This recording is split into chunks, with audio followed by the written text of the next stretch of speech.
Hello and welcome to another devotion. I'm Pastor Steve Chambers from Grace Lutheran Church here in Edmonton. And this is the second week of Advent. Now, if you remember the gospel reading that we heard in church last Sunday, the reading that pertains to this week, there's something very interesting about it. It begins with St. Mark telling us in chapter 1, verse 1 of his gospel. He says, "This is the beginning of the gospel of Jesus Christ." Now that raises the very interesting question. What does he mean by this is the beginning? How far does that beginning extend?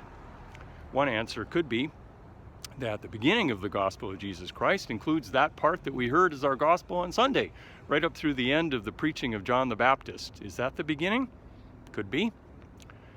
Or it could be that Mark intends us also to think about the following 3 verses, which are his very short account of the baptism of Jesus. Is that the beginning of the gospel of Jesus Christ? Or maybe even it extends 2 more verses up through verse 13 of chapter 1, where we've just finished hearing at that point about the temptation of Jesus. Is all of that the beginning of the gospel? That is, John the Baptist's work and then Jesus' own baptism and temptation?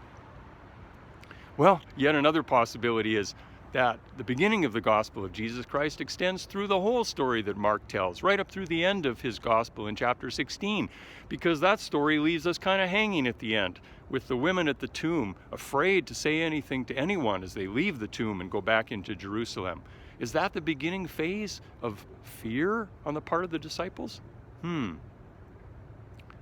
this question about how far does the beginning extend got me thinking about something else. Way back in 1942, 3 years into World War II, the British, were in a very difficult spot at that point, fall of 1942. Up till then, they had been suffering endless defeats and setbacks everywhere, along with the rest of the Allies too. But in the fall of 42, things started to change, finally. First of all, when the Russians stopped the Germans at Stalingrad, began gradually to push them back. But also in North Africa, the British stopped the German advance in Egypt and won a significant victory at El Alamein. Now, the general who was in charge of that battle at El Alamein, when it became apparent that the British were winning, he sent a message right away to Winston Churchill and asked Churchill to start the church bells ringing all across the United Kingdom in celebration. Churchill's response was classic. "This is not the end," he said. "This is not even the beginning of the end. But it is, perhaps, the end of the beginning." Aha! There is a thought for you and me to ponder right now, both in our regular life and in our life as Christians. Because in our regular life, I think in terms of the pandemic, maybe we are at the end of the beginning now too. Hey, do you think so? With the news this week that the first vaccine has been approved for use in Canada. By the end of this month, we're supposed to have something like 249,000 doses of it here in Canada. And already this coming week, 3,900 doses here in Alberta. That's tremendous news. We don't know how long the pandemic itself is going to last yet. It'll probably be around for quite a while, I would think. But if we're at the end of the beginning, oh, that's a better place to be, isn't it? What hope we have with this good news of this vaccine. But along with that, Advent itself gets us thinking about the end of the beginning too, because one of the themes of this season is looking back to Jesus' first coming. And really that was the end of the beginning, wasn't it?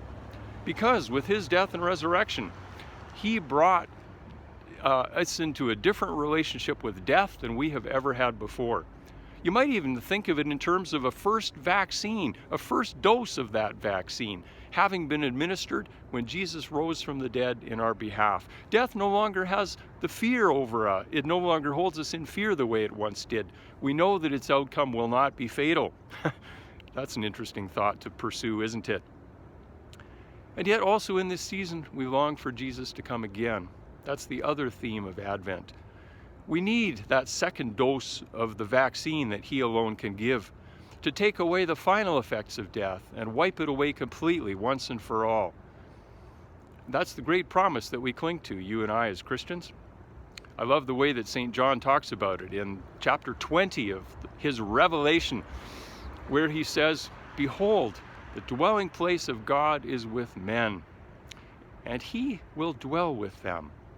They shall be his people, and he shall be with them, and he shall be their God.